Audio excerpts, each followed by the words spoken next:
yang menggaungkan benci terhadap produk-produk luar negeri berujung pada kontroversi. Meski demikian, beberapa pihak mendukung dan tak sedikit menyayangkan pernyataan tersebut.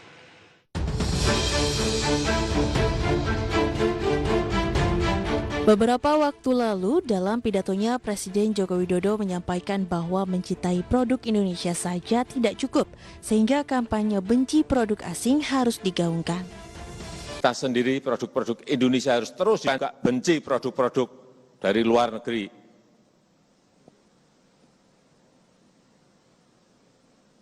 Bukan hanya cinta, tapi benci. Cinta barang kita, benci produk dari luar negeri. Sementara itu, pengamat kebijakan publik Agus Pambagio menilai bahwa seruan Presiden Joko Widodo merupakan terobosan yang baru kali pertama disampaikan kepala negara. Namun di saat bersamaan, ajakan tersebut bisa berbahaya dan berdampak pada hubungan Indonesia dengan negara-negara tetangga. Agus menyebutkan pernyataan Jokowi bisa berdampak buruk lantaran saat ini Indonesia tengah meminta berbagai fasilitas dukungan terkait upaya penanganan pandemi COVID-19. Ia khawatir ajakan Presiden dampaknya melebar hingga ke hubungan baik Indonesia dengan berbagai negara yang sedang bekerja sama.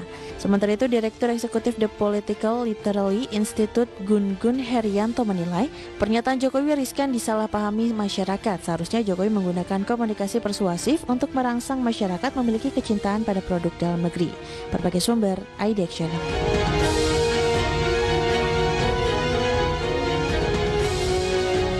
Pemirsa, di Market Review kali ini kita akan bahas topik yang menarik, kampanye benci produk asing dan partnership agreement. Dan saat ini kami sudah terhubung melalui via Zoom bersama dengan Bapak Ahmad Heri Firdaus yang merupakan ekonom Indef. Langsung saja kita sapa Pak Heri. Selamat pagi, apa kabar Pak? Selamat pagi, Mas Yofi. Kabar baik. Terima kasih Pak Heri sudah meluangkan waktu di IDI Channel. Pak Heri, tadi kita sama-sama menyaksikan paket berita, kemudian juga pernyataan dari Bapak Presiden Joko Widodo ini menggaungkan benci produk asing dan cinta kepada produk di dalam negeri. Bagaimana Anda melihat pernyataan dari Presiden Jokowi ini Pak Heri yang sebelumnya juga sempat menjadi kontroversi, ada pihak yang mendukung, ada pihak yang juga menyayangkan pernyataan tersebut? Ya, pertama memang maksudnya baik ya. Jadi maksud Pak Presiden itu kan bagaimana caranya kita bisa meningkatkan penggunaan produk dalam negeri. Nah, namun penggunaan diksinya itu saya rasa kurang tepat, gitu ya, karena ini bisa memicu retaliasi. Ya, karena kalau dunia internasional mengetahui tagline tersebut, apalagi kalau sudah jadi tagline gitu ya, nah tentu ini tidak disukai oleh para mitra dagang kita, yang pada akhirnya akan memicu protes dari negara mitra dagang. Kemudian bisa jadi akan berakhir pada retaliasi ya, atau pembalasan. Nah, sehingga ini juga akan mempersulit produk ekspor kita sendiri ya, apabila ingin melakukan penetrasi pasar. Justru kan yang kita butuhkan sekarang adalah bagaimana kita bisa meningkatkan ekspor ya semaksimal mungkin ya, kita bisa melakukan penetrasi pasar. Di sisi lain kita juga bisa melakukan substitusi impor.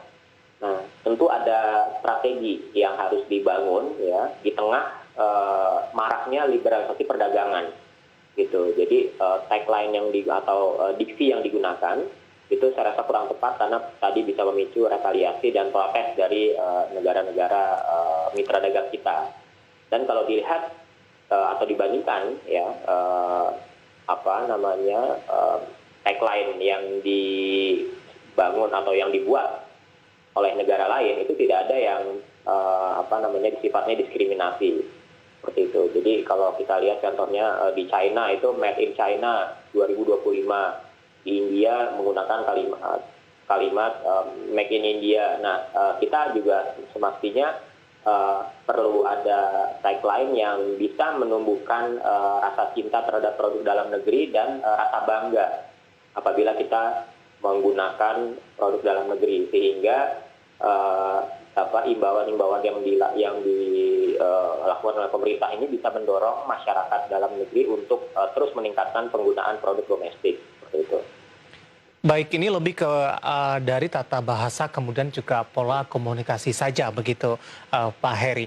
Kemudian tadi juga Anda sempat singgung kalau dari beberapa negara mengetahuinya ini juga akan menjadi berdampak buruk begitu. Tapi dengan kemajuan teknologi kemudian juga beberapa duta besar ini juga ada di Indonesia, mungkin dari beberapa negara yang bermitra, yang bekerja sama begitu.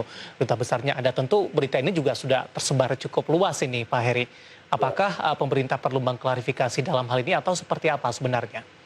Ya tentu perlu ada klarifikasi ya. Kalau kemarin Pak Menteri Perdagangan kan sudah menjelaskan maksud dari pernyataan Pak Presiden bahwa memang yang perlu dikendalikan itu adalah produk-produk yang masuk ke Indonesia ya tanpa mengikuti standar dan ketentuan atau aturan impor yang berlaku seperti itu, sehingga itu merugikan konsumen dan produsen juga ya, meskipun mungkin produk-produk yang masuk melalui media e-commerce misalnya itu relatif jauh lebih murah dan menguntungkan konsumen, tapi di sisi lain kan kita perlu lihat dampaknya ada nggak sih terhadap keamanan lingkungan, terhadap kesehatan masyarakat, terhadap keberlanjutan produsen, kemudian ada tidak praktek-praktek usaha yang tidak sehat seperti predatory pricing. Nah itu kan semua perlu diselidiki. Nah itulah yang perlu menurut saya produk impor barang konsumsi yang masuk melalui media e-commerce itu perlu ditinjau ulang apakah mereka masuk ini sudah mengikuti standar, ketentuan dan aturan yang berlaku.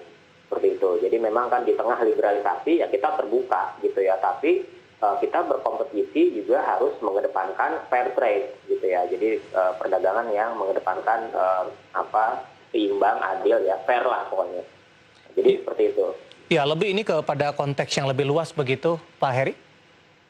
Ya, jadi konteksnya itu tentu menurut saya yang dimaksud itu adalah pengendalian impor khusus untuk barang konsumsi. Gitu. Kalau untuk bahan baku ya, impor bahan baku justru ini sangat dibutuhkan ya bagi industrialisasi kita gitu. Jadi banyak sekali industri di dalam negeri yang justru kan menggunakan bahan baku impor gitu ya, karena memang kelangkaan bahan baku di dalam negeri atau memang tidak tersedia di dalam negeri sehingga memang kita perlu impor. Nah, jadi memang perlu diklarifikasi dan dijelaskan lebih detail ya maksud dari pernyataan Presiden itu, dan harus dirubah diksinya gitu. Jadi memang saat ini kan pertumbuhan impor barang konsumsi itu relatif lebih tinggi daripada barang konsumsi, meskipun di 2020 itu mengalami penurunan, tapi juga penurunannya ya masih lebih tinggi penurunan impor bahan baku dan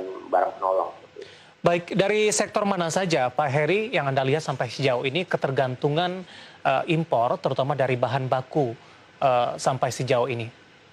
Ya di semua sektor, hampir di semua sektor, mulai dari industri makanan minuman, ya kemudian tekstil, elektronik, otomotif, semua yang namanya bahan baku itu kita tidak luput dari ketergantungan impor. Nah itu menandakan juga struktur industri kita kan belum kuat. Nah maka perlu ada penguatan dan pendalaman struktur industri dari hulu ke hilir supaya nilai tambah yang kita peroleh itu bisa lebih besar, sehingga nilai ekspor kita juga lebih bernilai tambah, partisipasi kita dalam global value chain juga semakin meningkat, sehingga itu bisa berdampak lebih besar buat perekonomian.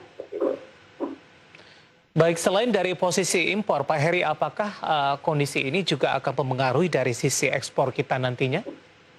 Ya tentu kita jangan menutup diri terhadap impor ya. Kalau kita ingin memperbanyak ekspor, gitu. Contohnya China ya, Amerika Serikat itu impornya kan terbesar di dunia. Ya 1-2 lah, peringkat 1 impor, tapi ekspornya juga mereka terbesar di dunia. Gitu, artinya kalau kita ingin menggenjot industri untuk dijadikan produk-produk yang nantinya untuk diekspor, ya maka juga kita perlu membangun industri bahan bakunya.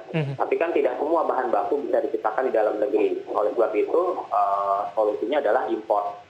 Nah, impor bahan baku ini kan juga bisa diciptakan nilai tambahnya sehingga menjadi produk ekspor yang bernilai tambah. Baik, kalau kita membahas terkait juga dengan hubungan dagang di antara kedua negara, bisa dikatakan dalam hal ini bilateral, ketika kita mengimpor, kemudian juga masalah ekspor juga saling berkaitan. Kita ekspor ke satu negara, kemudian negara tersebut juga meminta kita impor dari produk-produk mereka, Pak Heri. ya. Jadi di tengah liberalisasi perdagangan ini kan skemanya banyak ya. Iya. Ada free trade area, ada preferential trade area, kemudian ada regional comprehensive economic partnership ya. Jadi kerjasama ekonomi secara menyeluruh atau hanya perdagangan barang saja, Iya. atau hanya kesepakatan beberapa barang saja gitu ya. Jadi skemanya banyak. Yang pada intinya itu sebenarnya kerjasama yang saling menguntungkan dua belah pihak gitu. Nah, kalau kita ingin lebih dimudahkan ekspornya di negara mitra, kurangi tarifnya, hambatannya dikurangi, kan tentu mitra dagang kita menginginkan hal yang sama. Yeah. Mereka juga ingin jualan di negara kita tanpa hambatan, tanpa tarif, dan tanpa aturan yang berbelit-belit. Nah, tapi kan kita juga mesti selektif ya. Kira-kira apa sih yang kita perlukan atau produk impor apa yang kita perlukan yang itu juga berguna buat sektor industri kita, contohnya seperti itu. Ya, Pak Heri, menarik, kita akan jeda terlebih dahulu, nanti kita akan lanjutkan dan pemirsa tetap bersama kami. Marka Rivi akan segera kembali sesaat lagi.